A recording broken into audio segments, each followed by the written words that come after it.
Deuxième lecture. Lecture de la première lettre de saint Paul apôtre aux Corinthiens.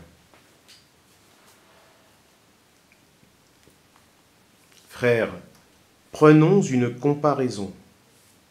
Le corps ne fait qu'un. Il a pourtant plusieurs membres, et tous les membres, malgré leur nombre, ne forment qu'un seul corps.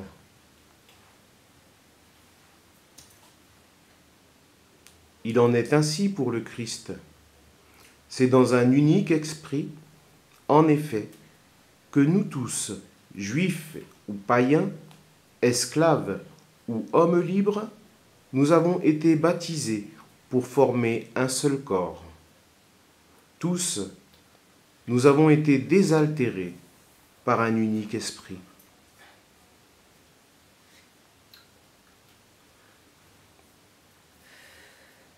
Le corps humain se compose non pas d'un seul, mais de plusieurs membres. Le pied aurait beau dire « je ne suis pas la main », donc je ne fais pas partie du corps. Il fait cependant partie du corps.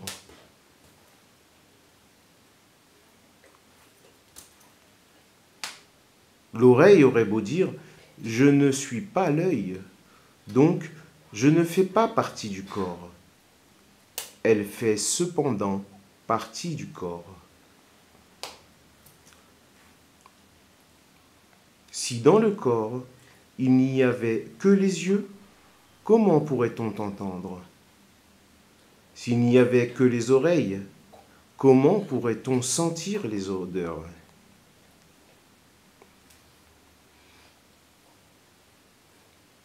Mais dans le corps, Dieu a disposé les différents membres comme il l'a voulu. S'il n'y avait en tout qu'un seul membre, comment cela ferait-il un corps? En fait, il y a plusieurs membres et un seul corps.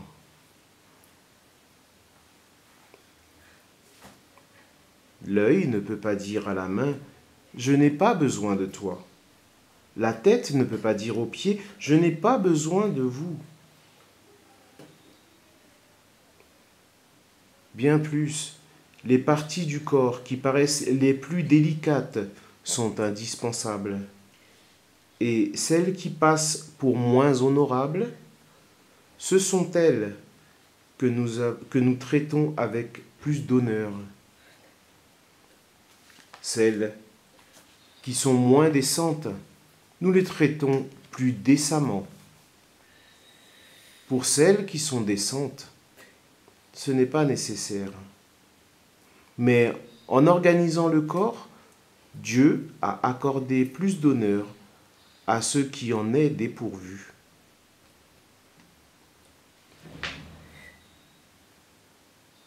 Il a voulu ainsi qu'il n'y ait pas de division dans le corps, mais que les différents membres aient tous le souci les uns des autres. Si un seul membre souffre, tous les membres partagent sa souffrance. Si un membre est à l'honneur, tous partagent sa joie.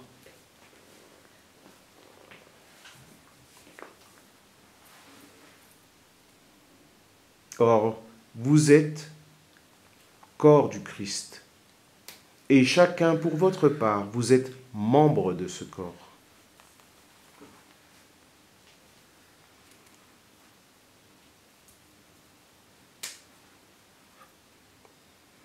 Parmi ceux que Dieu a placés ainsi dans l'Église, il y a premièrement des apôtres, deuxièmement des prophètes, troisièmement ceux qui ont charge d'enseigner.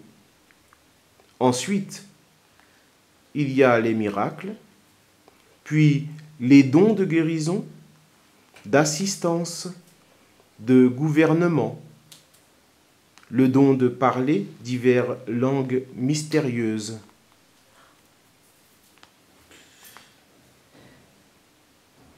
tout le monde, évidemment, n'est pas apôtre.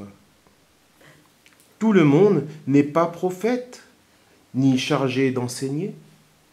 Tout le monde n'a pas à faire des miracles, à guérir, à dire des paroles mystérieuses ou à les interpréter.